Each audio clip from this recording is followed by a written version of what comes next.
हो चुकी है और उसमें इस देवरिया में भी महर्षि देवराहा बाबा के नाम पर भी एक मेडिकल कॉलेज आपके करकमलों से इसी सत्र में प्रारंभ हुआ है। मैं इस धरती पर आपके आगमन के लिए हृदय से अभिनंदन करता हूं, स्वागत करता हूं। अब देवरिया जनपद वासियों को विशेषज्ञ स्वास्थ्य सुविधा के लिए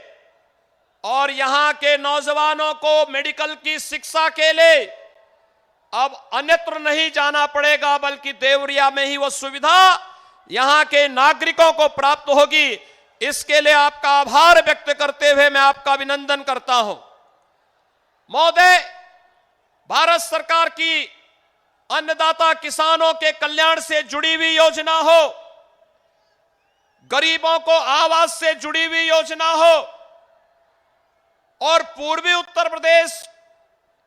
बीमारी की इस वेदना को इससे ज्यादा कौन झेल सकता है, जिसने 4 दशक तक मस्तिष्क ज्वर की वेदना को झेला हो। हजारों बच्चे जिस इंसेफ्लाइटिस और मस्तिष्क ज्वर की चपेट में आकर के समय काल कलवित होते थे, पहली बार आजादी के बाद वो संवेदना देखने को मिली थी जब आपके नेतृत्व में स्वच्छ भारत अभियान में हर गरीब के घर में एक एक शौचालय देने का काम हुआ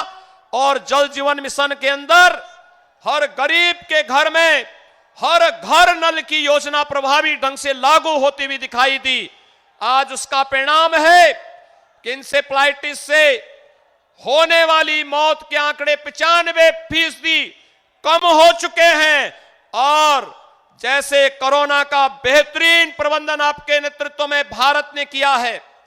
उसी तर्ज पर इंसेफ्लाइटिस और अन्य विषाणु जनित और जल जनित बीमारियों का समाधान करने की दिशा में आज उत्तर प्रदेश आगे बढ़ा है। महोदय, मैं आपका अभिनंदन इस अवसर पर, इस चुनावी सभा के अवसर पर इसलिए भी करना चाहता हूं। एक अभिभावक के रूप में आपने पूरे देश को कोरोना जैसी महामारी में बचाने के लिए जिस प्रकार के प्रयास किए, पूरी दुनिया ने उसकी सराहना की। जीवन भी बचाया गया, जीविका को भी बचाया गया। पूर्वी उत्तर प्रदेश का कोई जनपद ऐसा नहीं जिस जनपद में 1 लाख से लेकर 1.5 लाख तक प्रवासी कामगार और श्रमिक सुरक्षित अपने घरों तक न पहुंचे हों और प्रत्येक व्यक्ति तक राशन की सुविधा, प्रत्येक व्यक्ति तक जनधन अकाउंट में पैसे की व्यवस्था, प्रत्येक पटरी व्यवसायी तक भरण पोषण के लिए धनराशि की व्यवस्था हो, या फिर उन्हें कोरोना कालखंड में प्रारंभिक महीनों में फ्री में रसोई गैस के सिलेंडर उपलब्ध कराने की व्यवस्था रही हो, ये सभी कार्य सफलतापूर्वक संपन्न हुए। और पहली बार लगा कि एक सामान्य बीमारी में तो कोई देखता नहीं था, महामारी के दौरान सरकार की संवेदना कैसे होती है, वह संवेदना देखने लायक थी। आज के इस अवसर पर जब हम लोग देवरिया की भूमि पर यहां पर आज भारतीय जनता पार्टी के प्रत्याशियों के समर्थन में आदरणीय प्रधानमंत्री जी का मार्गदर्शन प्राप्त करने के लिए आए हैं, भाइयों बहनों, आप भी इस बात को जानते हैं, क्या 5 साल पहले आपको बिजली मिलती थी? बिजली मिलती थी आपको? आज 2017 के बाद आपके यहां बिजली आ रही है। बिजली अगर मिल रही है तो इसका कारण है प्रधानमंत्री सौभाग्य योजना, जिसके तहत उत्तर प्रदेश के 1,21,000 मजरों में न केवल विद्युतीकरण का कार्य संपन्न हुआ, बल्कि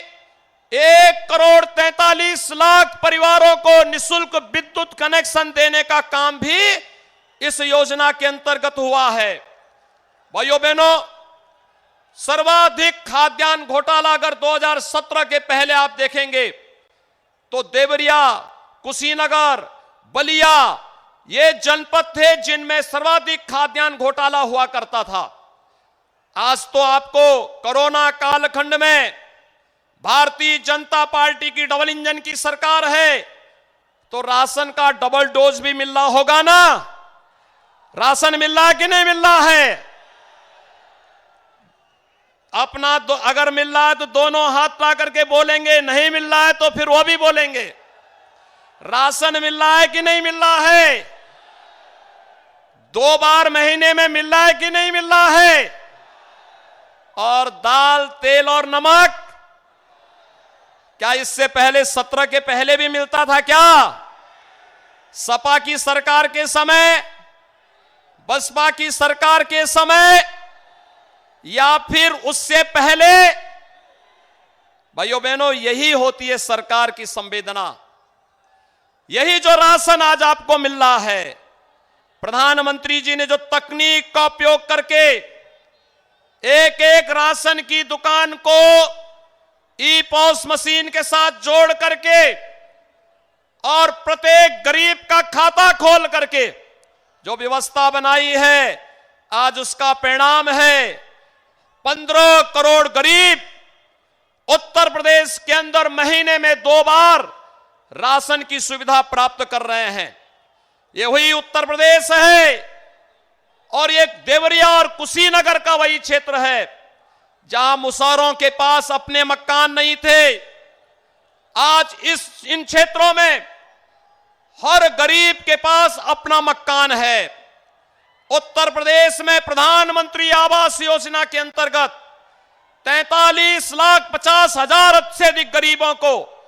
आज एक एक आवास ग्रामीण अथवा शहरी क्षेत्र में देने में सफलता प्राप्त हुई है। ये प्रधानमंत्री मोदी जी की गरीब के प्रति, गांव के प्रति, अन्नदाता किसान के प्रति संवेदना का ये बेहतरीन उदाहरण है। आज के इस अवसर पर भाइयों बहनों, जब उत्तर प्रदेश में 4 चरणों के चुनाव संपन्न हो चुके हैं और आज ही 5वें चरण का चुनाव चल रहा है, भाइयों बहनों, हम विश्वास के साथ कह सकते हैं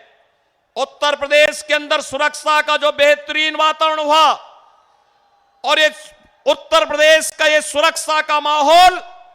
एक तरफ एक्सप्रेसवे बनाने के लिए जहां हम लोगों ने बेहतरीन तरीके से बुलडोजर का उपयोग किया है, वहीं दूसरी ओर गरीबों का अन्न हड़पने वाले,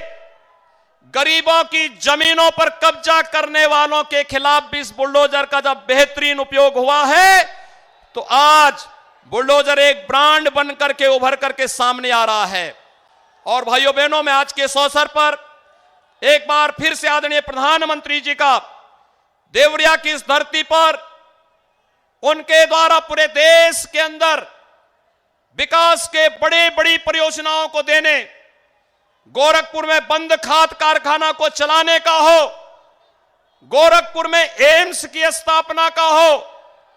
या उत्तर प्रदेश के हर जनपद में एक मेडिकल कॉलेज की स्थापना के कार्यक्रम को आगे बढ़ाने का हो, या फिर express highway, inter state connectivity के माध्यम से आवागमन को और सरल और सहज बनाने का हो, या फिर हर घर नल योजना के माध्यम से प्रत्येक नागरिक के घर तक शुद्ध पेयजल की व्यवस्था उपलब्ध करवाने का एक अभिनव कार्यक्रम हो, ये सभी कार्यक्रमों पर जन विश्वास का प्रतीक आज उत्तर प्रदेश विधानसभा का चुनाव होने जा रहा है। और भाइयों बहनों, उत्तर प्रदेश बदला है, उत्तर प्रदेश में फर्क साफ नजर आता है और उस फर्क को साफ नजर आने में 4 चरणों के चुनाव रुझान इस बात को सीधे सीधे इशारा करते हैं। आज के इस अवसर पर मैं एक बार फिर से यहां पर रुद्रपुर से श्री जयप्रकाश निषाद जी, पथरदेवा से सूर्य प्रताप शाही जी, देवरिया से श्री सलभमणि त्रिपाठी जी, रामपुर कारखाना से श्री सुरेंद्र चौरसिया जी, भाटपा रानी से श्री सभा कुंवर कुशवाहा जी,